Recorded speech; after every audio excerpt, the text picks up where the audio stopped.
Everyone, this is Deepthi and once again a warm welcome to all of you on this channel. So now I'm going to continue our top most important idiom phrase video series which is start from 71. Previous 70 तक हम already discuss कर चुके हैं. So let's start this video.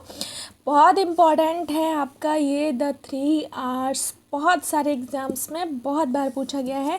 3 hours का मतलब होता है लिखना, पढ़ना, गिनना. ठीक है, किस तरह से every citizen must know the 3 hours, मतलब हर नागरिक को, प्रत्येक नागरिक को लिखना, पढ़ना और गिनना आना चाहिए. नेक्स्ट है 72 अ वाइट एलिफेंट. वाइट एलिफेंट का मतलब क्या होता है? अनावश्यक खर्च वाली वस्तु, मतलब जिस चीज़ की आपको कोई ज़रूरत ही नहीं है, या फिर एक तरह से कह लीजिए कि पैसों का इन्वेस्टमेंट हो लेकिन उसका बहुत ज़्यादा यूज़ ना हो. A car is a white elephant for teacher. एक शिक्षक के लिए एक कार बिल्कुल अनावश्यक खर्च वाली वस्तु की तरह है. नेक्स्ट है all and sundry. All and sundry का मतलब होता है भेदभाव रहित. I invited all and sundry to the feast. मैंने भोजन के लिए सभी को बिना भेदभाव के निमंत्रित किया. नेक्स्ट है all in all. All in all का मतलब होता है कर्ता धर्ता. जो परिवार का मुखिया होता है ना, या एक तरह से मान लीजिए जो फैमिली को मैनेज करके चलता है, उसको ऑल इन ऑल कहा जाता है. ये इडियम फ्रेज है. एक तरह से मान लीजिए बहुत सारे वर्ड्स और ग्रुप ऑफ वर्ड्स की जगह पे एक सिंपल आप इडियम यूज़ करके उस बात को कंटिन्यू कर सकते हैं. The principal is all in our school. हमारे विद्यालय में हमारे प्रधान अध्यापक विद्यालय के कर्ता धर्ता है. नेक्स्ट है बैग एंड बैगेज. बहुत सुना होगा, बहुत यूज़ करते हैं. ये होता है बोरिया बिस्तर के साथ. कहते हैं ना अपना बोरिया बिस्तर बांध लो, तो वही है bag and baggage. The servant was turned out bag and baggage.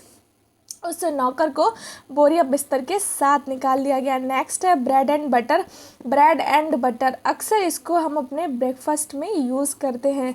Bread and butter, यहाँ पर ब्रेड और मक्खन से मतलब नहीं है. यहाँ पर ब्रेड एंड बटर का आजीविका, जो कमाने का साधन है, जो रोजी रोटी है, जो आपके इनकम के सोर्सेस हैं, उनको ब्रेड एंड बटर कहा जाता है. Bread and butter is not the sole aim of life.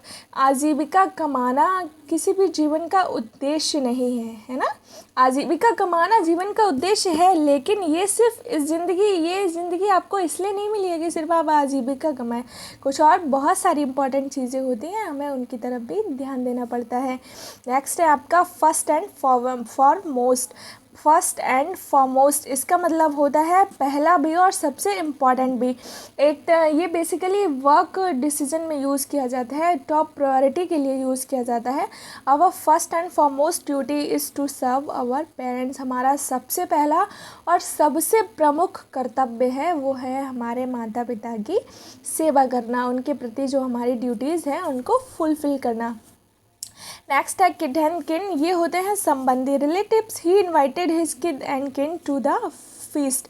उसने खाने के लिए, अपनी दावत के लिए उसने अपने सभी संबंधियों को निमंत्रित किया. नेक्स्ट है पार्ट एंड पार्सल. ये होता है आवश्यक अंश. Every servant is a part and parcel of my family. हमारे घर के जो प्रत्येक नौकर हैं वो सब हमारे घर के ज़रूरी हिस्से हैं. नेक्स्ट है स्पिक एंड स्पैन. ये होता है क्रमशः. Everything in the room was spick and span. मतलब कमरे की सारी चीज़ें एक क्रम से लगी हुई हैं, व्यवस्थित हैं. Sum and substance. ये होता है भावार्थ. Give the sum and substance of this poem. इस कविता का भावार्थ बताइए. To and fro. ये होता है इधर उधर. He was walking to and fro in the garden. वह बगीचे में इधर उधर टहल रहा था. थ्रो एंड थ्रो इसका होता है पूर्णता. We were caught in the rain and got drenched through and through. हम बारिश में पूरी तरह से भीग चुके थे. नेक्स्ट है आपका अप्स एंड डाउन्स. ये होता है उतार चढ़ाव. She had been seen many ups and downs in her life. उसने अपने जीवन में बहुत सारे उतार चढ़ाव देखे. नेक्स्ट है एन एप्पल ऑफ डिस्कार्ड, जिसको हम कहते हैं झगड़े की जड़. This pen is an apple of discord between the two friends. ये पेन उन दो दोस्तों के बीच झगड़े की जड़ है. आज की वीडियो में बस इतना ही. मिलते हैं अगले टॉपिक, अगली वीडियो कंटेंट के साथ. Till then keep watching, keep learning.